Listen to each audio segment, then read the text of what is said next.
Hi சில குட்டீஸ், makeup இல்லாமல் நீட் அண்ட் க்ளீனாக இருக்க டிப்ஸ் பார்ப்போமா? First tip, removing facial hairs.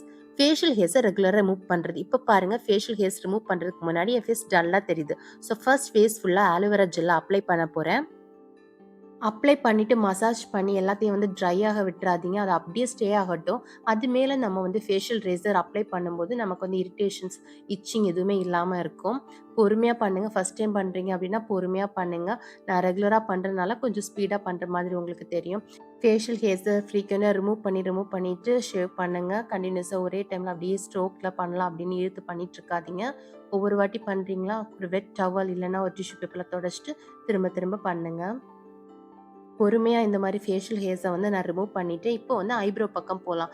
Eyebrow வந்து வீட்டிலேயே வந்து 15 டேஸ்க்கு ஒரு வாட்டி வந்து நீங்கள் ட்ரிம் பண்ணுறீங்க அப்படின்னா இந்த 2 டெக்னிக்கில் பண்ணலாம். ஒன்று வந்து ஸ்பூலி ப்ரஷ்ஷாலையும் பண்ணலாம், இன்னொன்று வந்து டெயில் கோம்பு யூஸ் பண்ணியும் பண்ணலாம். இப்போ ரெண்டையுமே நான் வந்து ஐப்ரோவில் வந்து பண்ணி காட்டியிருக்கேன் பாருங்கள்.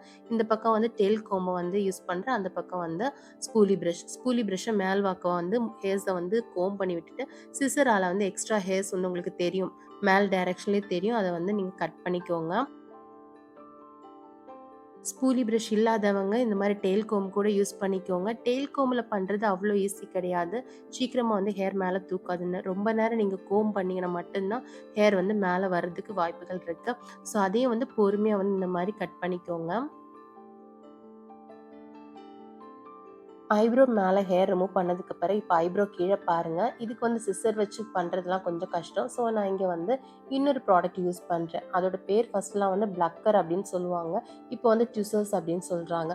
இது பண்ணுறதுக்கு முன்னாடி கண்டிப்பாக வந்து எகெயின் இங்கே வந்து ஆலோவேரா ஜெல்லை வந்து அப்ளை பண்ணிட்டு தான் இது பண்ணணும். இல்லைனா கண்டிப்பாக வந்து நீங்கள் வந்து ஹேர் வந்து ரிமூவ் பண்ணும்போது வலிக்கும், பிங்க் ஆகிறதுக்கு சான்சஸ் இருக்குது, இரிட்டேஷனும் ஆகும். ஸோ நான் எகெயின் வந்து அப்ளை பண்ணுறேன் ஆலோவேரா ஜெல்லாம்.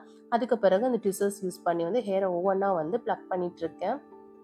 எதுக்கு இது வீட்டில் பண்ணிட்டு கடையிலே பண்ணலாமே அப்படின்னு நிறைய பேருக்கு தோணும். சீரியஸ்லி நம்மங்க இப்போ முன்னாடி மாதிரி கிடையாது. சென்னையில் வந்து இப்போ ஐப்ரோ ப்ளக் பண்ண போனாலே கேர்லெஸ்ஸாக தான் ட்ரீட் பண்ணுறாங்க. ஃபர்ஸ்ட் வந்து பவுடர் எதுவும் போட மாட்டேங்கிறாங்க.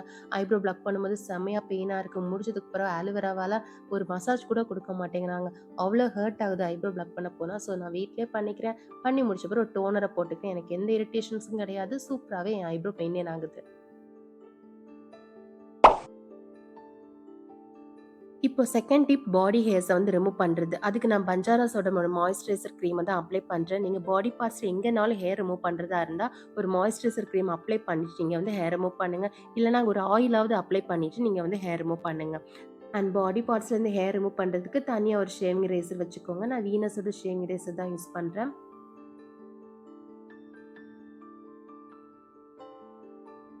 க்ளீனாக ஷேவ் பண்ணி முடிச்சதுக்கு பிறகு வாட்டரால் க்ளீன் பண்ணிவிட்டு இப்போ மறுபடியும் ஒரு மாய்ஸ்சரைசர் லோஷன் தான் அப்ளை பண்ண போகிறேன். அது ஹிமாலயோட கொக்கோ பட்டர் மாய்ஸ்சரைசர் லோஷன் தான். கண்டிப்பாக 2 வாட்டி மாய்ஸ்சரைசர் க்ரீம் லோஷன்லாம் அப்ளை பண்ணணுமான்னு கேட்டிங்கன்னா, கண்டிப்பாக ஸ்கின்னை மெயின்டைன் பண்ணணும்னா அப்ளை பண்ணி தான் ஆகணும்.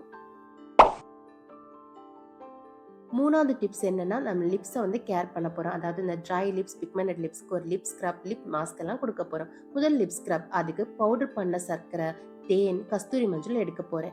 எல்லாத்தையும் எவ்வளோ அமௌண்ட் வேணுமோ அந்த அளவுக்கு மிக்ஸ் பண்ணி எடுத்துக்க போகிறேன். நல்லா மிக்ஸ் பண்ணிக்கோங்க. ஒரு ஜெல்லி பேஸ்ட் பதத்துக்கு கொண்டு வாங்க. ஸோ இதை இப்போ வந்து உங்கள் லிப்ஸில் வந்து ஒரு ஸ்க்ரப் எப்படி அப்ளை பண்ணணுமோ அந்த மாதிரி அப்ளை பண்ணிவிட்டு ஒரு 2 மினிட்ஸ்க்காவது நல்லா கொஞ்சம் ஸ்க்ரப் பண்ணி விடுங்க உங்கள் லிப்ஸை. அதுக்காக போட்டு தேன்னு தேய்ச்சிடாதீங்க. மெல்ல பொறுமையாக ஒரு ஜென்டிலாக ஒரு ஸ்க்ரப் கொடுங்க. இந்த ஸ்க்ரப் அப்ளை பண்ணும்போது கொஞ்சம் ஒரு மாதிரி வாயில ஒட்டிக்கிட்டுலாம் இருக்கும். அதாவது கொஞ்சம் இனிப்பு எல்லாமே உங்க உள்நாக்குல படத்தான் செய்யும். ஸோ ஒண்ணும் பண்ணாதீங்க. தேன், சர்க்கரை தானே, எதுவுமே ஆகப் போறது கிடையாது. அண்ட் இந்த மாரி அப்ளை பண்ணிட்டு வீட்ல இருக்கவங்க முன்னாடி போயிறாதீங்க. கண்டிப்பா கலாய்ப்பாங்க. அண்ட் கொஞ்சம் தானது அது ட்ரை ஆயிரும். அது மேல லைட்டா வந்து கொஞ்சம் ஸ்க்ரப் பண்ணிட்டு நீங்க வாஷ் பண்ணிருங்க. இப்ப பாருங்க, ஃபர்ஸ்ட் இருந்த என்னோட லிப்ஸ்க்கும் இப்போ உங்களுக்கு சேஞ்சஸ் கண்டிப்பா தெரியும். இப்போ செகண்ட் ஒரு லிப் மாஸ்க் தான் ரெடி பண்ண போகிறோம். பாலில் கஸ்தூரி மஞ்சளை வந்து மிக்ஸ் பண்ண போகிறேன். இங்கே அதிகமான அமௌண்ட் எடுத்துகிட்டு நீங்கள் உங்கள் தேவையான அளவு மட்டும் எடுத்துக்கோங்க. ஸோ அதை நல்லா மிக்ஸ் பண்ணிக்கோங்க. அது ஒரு மாஸ்க்காக ஃபஸ்ட்டு வந்து அப்ளை பண்ணிடுங்க. அது ட்ரை ஆனதுக்கப்புறம் செகண்ட் கோட்டிங்கும் நம்ம அப்ளை பண்ணணும். ட்ரை ஆகிறது ஒரு 5 மினிட்ஸில் கண்டிப்பாக ட்ரை ஆகிரும். இந்த மாஸ்க்கை வந்து ரொம்ப வந்து ஸ்க்ரப் பண்ண வேணாம். ஜஸ்ட் ட்ரை பண்ண விட்டால் போதும். ஒன்ஸ் ட்ரை ஆனதுமே செகண்ட் கோட்டிங் வந்து அப்ளை பண்ணிடுங்க. செகண்ட் கோட்டிங் அப்ளை பண்ணி அதுவும் ட்ரை ஆனதுமே ஹெவியா வந்து ஃபீல் ஆகும் உங்க லிப்ஸ். ஒண்ணும் பயப்படாதீங்க. ஒண்ணுமே ஆகாது. அது வந்து ரொம்ப செட் ஆனாலும் உங்களுக்கு வந்து கொஞ்சம் ட்ரையா ஃபீல் ஆகும். எகெயின் ஒரு 5 மினிட்ஸ்ல வந்து வாஷ் பண்ணிட்டு ஒரு லிப் பால்ம் இல்லன்னா வேஸ்லின் அப்ளை பண்ணிக்கோங்க. வேஸ்லின் மேல நம்பிக்கை இல்லாதவங்க லிப் பால்மே அப்ளை பண்ணிக்கோங்க. உங்க விஷ் தான். இப்போ 4த் டிப் என்னன்னு பார்த்தீங்கன்னா, நம்ம நெயில்ஸ் எப்படி கிளீன் அண்ட் மாய்ஸ்சரைஸ்டா வைக்கிறது அப்படின்ட்டு. லாங் நெயில்ஸ் இருக்கிறவங்களுக்கு ப்ரொசீஜர் வந்து கொஞ்சம் லென்தியா இருக்கும். பட் இப்போ எனக்கு ஷார்ட் நெயில்ஸ் தான் இருக்கிறனால, நான் சும்மா இருக்கிற டைம்ல என்ன பண்ணுவேன் அப்படின்னு பார்த்தீங்கன்னா, இந்த மாரி வேஸ்லின் வந்து என்னோட விரல்ல வந்து அப்ளை பண்ணிப்பேன். அண்ட் என்னோட விரல வந்து கொஞ்சம் கொஞ்சமா அப்படியே நானே பிரஸ் பண்ணி மசாஜும் குடுத்துப்பேன். ஸோ தட் என்ன ஆகும் அப்படின்னு பார்த்தீங்கன்னா, என்னோட விரல் வந்து எப்பவுமே ட்ரை ஆகாம இருக்கும். அண்ட் தண்ணீல நம்ம அடிக்கடி கை வைக்கிறதுனால, நம்ம விரல் வந்து டேமேஜ் ஆகுறதுக்கு சான்சஸ் இருக்கு. ஸோ இந்த மாரி ஒரு சின்ன மசாஜ நம்ம விரலுக்கு குடுக்கும்போது, நம்ம விரல் வந்து சீக்கிரமா ட்ரை ஆகாம, டேமேஜ் ஆகாமல் இருக்கும். 5த் டிப் என்னன்னு பார்த்தீங்கன்னா, பி ஹைஜீன். கொஞ்சம் நம்ம உடம்புலேருந்து பேட் ஆடர் ஏதாவது வெளிய வந்துச்சுன்னா, நமக்கே கொஞ்சம் கஷ்டமா இருக்கும். ஸோ அந்த மாரி எதுவும் வராம இருக்க ஒரு பாடி மிஸ்ட் யூஸ் பண்ணுங்க. இல்லன்னா பாடி ஸ்ப்ரே யூஸ் பண்ணுங்க. அது யூஸ் பண்றதுக்கு முன்னாடி கொஞ்சமா இந்த மாரி வேஸ்லின் அப்ளை பண்ணிட்டு, அது மேல நீங்க பாடி மிஸ்ட் அப்ளை பண்றீங்க அப்டின்னா, அந்த வாசனை வந்து உங்களுக்கு ரொம்ப நேரம் லாங் லாஸ்டிங்கா இருக்கும்.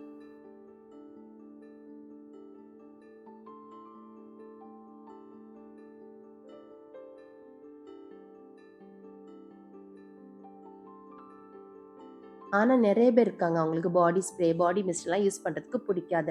அந்த மாரி இருக்கவங்க, இந்த மாரி லெமன் எடுத்துக்கோங்க. லெமன் ஜூஸ் எடுத்துக்கோங்க. அது கூட தண்ணி மிக்ஸ் பண்ணிட்டு, என்னைக்குமே அதாவது ரெகுலரா வந்து எங்கெல்லாம் உங்களுக்கு பேட் ஆடர் வருதுன்னு நெனைக்கிறீங்களோ, அந்த இடத்துல வந்து ரெகுலரா நீங்க அப்ளை பண்ணி, அத ட்ரை பண்ணதுக்கப்புறம் நீங்க வந்து குளிச்சுக்கோங்க. இல்லன்னா பாடி வாஷ் பண்ணிக்கோங்க. ஸோ இத நீங்க ரெகுலரா பண்ணும்போது, நேச்சுரலாவே உங்க உடம்புலேருந்து வர்ற பேட் ஆடர்லாம் காணாம போயிரும். டிப் நம்பர் 6 என்னன்னு பார்த்தீங்கன்னா, நம்ம ட்ரை ஹேர ஆன் தி ஸ்பாட் எப்படி நீட்டா, பெர்ஃபெக்ட்டா காட்டலாம் அப்படின்னு தான். அதுக்கு நமக்கு ஒரு ஆலிவேரா ஜெல், ஒரு ரோஸ் வாட்டர், அப்புறம் விட்டாமின் இ கேப்சூல், கொஞ்சமா தண்ணி இருந்தாலே போதும். முதல்ல 1 ஸ்பூன் ஆலிவேரா ஜெல் எடுத்துக்கோங்க. 1 ஸ்பூன் ரோஸ் வாட்டர் எடுத்துக்கோங்க. அது கூட விட்டாமின் இ கேப்சூல் 1 எடுத்துக்கோங்க. அப்புறமா தண்ணி. இது எல்லாத்தையுமே ஒண்ணா சேர்த்து நல்லா மிக்ஸ் பண்ணிக்கோங்க. சீக்கிரமாவே மிக்ஸ் ஆயிரும். மிக்ஸ் பண்ணதுக்கு பிறகு உங்க ஹேரோட லென்த்துக்கு ஏத்தது மாதிரி எடுத்து உங்க ஹேர்ல வந்து அப்ளை பண்ணிக்கோங்க. செக்ஷனா எடுத்து அப்ளை பண்றதா இருந்தாலும் சரி, இல்ல நான் வந்து எண்ட்ல இந்த மாதிரி நீங்க அப்ளை பண்ணாலும் சரி, எனக்கு வந்து எண்ட்ல மட்டும் தான் ட்ரைனஸ் அதிகமா இருக்கு. ஸோ அத மட்டும் நான் அந்த இடத்துல மட்டும் இப்டி அப்ளை பண்ணிக்கிறேன். அண்ட் உடனே வந்து அப்ளை பண்ண உடனே வந்து அது பெர்ஃபெக்ட்டா ட்ரை ஹேர் நீங்கும்னு கிடையாது. ஃபர்ஸ்ட் அது வந்து ஏர் ட்ரை ஆக விடணும். ரொம்ப நேரம் தாண்டி பார்த்தீங்கன்னா, இந்த மாரி உங்க ஹேர் வந்து தெரிய ஆரம்பிக்கும். ஷைனிங்கா இருக்கும் உங்க ஹேர். இப்போ லாஸ்ட் டிப் என்னன்னு பார்த்தீங்கன்னா, நம்ம பேபி ஹேர்ஸ கண்ட்ரோல் பண்றது தான். நான் ஒரு பக்கம் பேபி ஹேர்ஸ வந்து கண்ட்ரோல் பண்ணிட்டேன். இப்ப டிஃபரன்ஸ் தெரியறதுக்காக தான் நான் ஃபர்ஸ்ட்டே அத பண்ணிட்டேன். இப்போ செகண்ட் சைட வந்து இந்த பக்கத்த வந்து நான் எப்படி பேபி ஹேர் கண்ட்ரோல் பண்றேன்னு காட்டுறேன். அதுக்கு நமக்கு ஒரு ஆலிவேரா ஜெல் கூட ஒரு ஸ்பூலி பிரஷ் இருந்தா போதும். இந்த மாதிரி ஆலிவேரா ஜெல்ல உங்க தேவையான அளவு எடுத்துக்கோங்க. ஸ்பூலி பிரஷ்ஷ கொஞ்சம் ரொட்டேட் பண்ணுங்க. அதாவது அதுல போட்டு அப்படியே கொஞ்சம் உருட்டி உருட்டி எடுத்துருங்க. எடுத்ததுக்கு பிறகு நல்லா ஹேர வந்து புடிச்சு வச்சுட்டு வந்து நீங்க இத வந்து அப்ளை பண்ணுங்க. அது மாரி கோம்ப் பண்ற மாரி அப்ளை பண்ணுங்க. கை வைக்காம, அதாவது கைய பின்னாடி ஹேர்ல பிடிக்காம நீங்க ஸ்பூலி பிரஷ்ஷ வைக்கிறீங்க அப்படின்னா, கண்டிப்பா ஸ்பூலி பிரஷ் போய் மாட்டிக்கும். இப்ப பாருங்க எங்கேயுமே வந்து பேபி ஹேர்ஸ் இருக்காது. ஸோ அவ்வளோதான். உங்களுக்கு மேக்கப் அப்ளை பண்ண பிடிக்காது அப்படின்னா, டெய்லி இந்த செல்ஃப் க்ரூமிங் டிப்ஸ வந்து கன்டினியூஸா ஃபாலோ பண்ணுங்க. உங்க ஃபேஷியல் ஹேர ரிமூவ் பண்ணுங்க. உங்க லிப்ஸ வந்து எப்பவுமே ஹைட்ரேட்டா வச்சுக்கோங்க. நெயில்ஸ வந்து ட்ரிம் பண்ணி அழகா வைக்கிறது மட்டும் கிடையாது. உங்க கியூட்டிகல்ஸ் வந்து எப்பவுமே சாஃப்ட்டா வச்சுக்கோங்க. உங்க உடம்புல இருந்து பேட் ஆடர் வெளிய வருது அப்படின்னு உங்களுக்கு தோணுச்சு அப்படின்னா, நேச்சுரல் இன்கிரிடியன்ட்ஸ் மூலமாவும் அத சரி பண்ண பாருங்க. இல்ல அப்படின்னா பாடி ஸ்ப்ரே, மிஸ்ட் அதையும் யூஸ் பண்ணுங்க. அண்ட் முக்கியமா வந்து எப்பவுமே வந்து உங்கள வந்து நீட் அண்ட் ஹைஜீனா வச்சிருக்கிறதுக்கு என்னெல்லாம் பண்ணணுமோ அந்த டிப்ஸ் எல்லாம் வந்து கரெக்டா ஃபாலோ பண்ணுங்க. உங்க ஹேர் வந்து மெஸ்ஸியா இருக்கு அப்படின்னா அதை வந்து ட்ரைனஸ்ல இருந்து வெளியே வர்றதுக்கு என்னெல்லாம் அப்ளை பண்ணுங்கிறத கரெக்டா பார்த்து பொறுமையா அப்ளை பண்ணுங்க. அண்ட் பேபி ஹேர்ஸை கண்ட்ரோல் பண்ணிட்டு ஹேர் ஸ்டைல் பண்ண பழகுங்க. இந்த டிப்ஸ் எல்லாம் நீங்க கரெக்டா ஃபாலோ பண்றீங்க அப்படின்னா டெய்லி மேக்கப் பண்ணி தான் உங்களை வந்து பிளசண்டா காட்டணுங்கிற அவசியம் கிடையாது. அது சாத்தியமும் கிடையாது. நம்மளால டெய்லி வந்து மேக்கப் அப்ளை பண்ணிட்டு இருக்க முடியாது. இப்ப பாத்தீங்கன்னா நான் எப்பவுமே வந்து வீட்டுல இருக்கும்போதெல்லாம் நம்மளால மேக்கப் அப்ளை பண்ணிட்டு இருக்க முடியாது. இந்த செல்ஃப் க்ரூமிங் எல்லாம் பண்ணிட்டோம் அப்படின்னாலே நமக்கே ஒரு என்ன வரும்னா ஒரு தைரியமான ஒரு ஃபீல் இருக்கும். ஓகே நம்ம வந்து பார்க்கறதுக்கு பிளசண்டா இருக்கும் அப்படிங்கிற ஒரு ஃபீல் வரும். ஸோ இந்த டிப்ஸ் எல்லாம் ட்ரை பண்ணுங்க. உங்களுக்கு இந்த வீடியோ பிடிச்சிருக்கு அப்படின்னா இந்த வீடியோக்கு லைக் பண்ணுங்க அண்ட் மறக்காம உங்க ஃப்ரெண்ட்ஸ்க்கு ஷேர் பண்ணுங்க. அப்படி ப்ளீஸ் என் சேனலுக்கு சப்ஸ்கிரைப் பண்ணுங்க. அடுத்த வீடியோல பார்க்கலாம். பாய் செல்லக்குட்டீஸ்.